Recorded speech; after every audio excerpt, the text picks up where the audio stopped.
I request the Honorable Governor to அரசியலமைப்பிற்கும் சட்டத்திற்கும் இணங்க அண்ணன் மாதிரிதான், உங்க தம்பி மாதிரிதான்.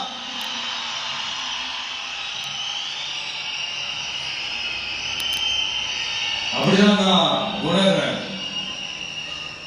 நீங்களும் என்ன அப்படி நினைச்சதுனாலதான் சினிமாவில் எனக்கு ஒரு மிகப்பெரிய ஒரு இடத்த ஒன்று கொடுத்தீங்க. அதையெல்லாம் விட்டுட்டு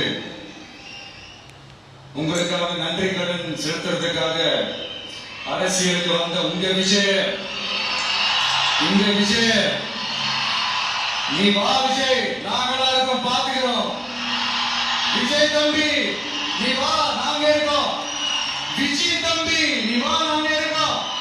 ஆனா நீ வா நண்பா, நீ வா நண்பா, நாங்களா இருக்கோம் சொல்லி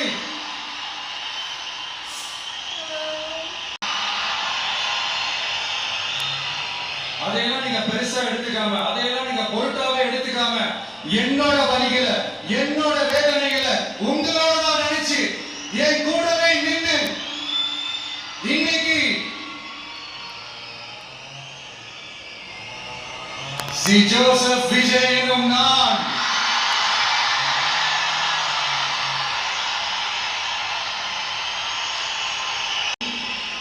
உண்மையாக்கி இருக்கிறீங்க. உண்மையிலே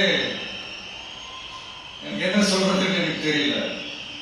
தமிழ்நாடு கவர்மெண்ட் இருக்கிற அந்த நிலைமையை பத்தி நான் உங்ககிட்ட நான் சொல்லணும். கிட்டத்தட்ட 10 லட்சம் கோடிக்கு மேல கடன் வாங்கி வச்சுட்டு போயிருக்கிற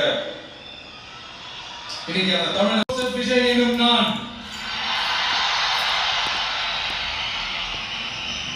தமிழ்நாட்டு அரசின் முதலமைச்சர் என்ற முறையில் எனது கவனத்திற்குள்ளாவதும் தெரிய வருவதுமான எந்த பொருளையும் முதலமைச்சரின் கடமைகளை உரியவாறு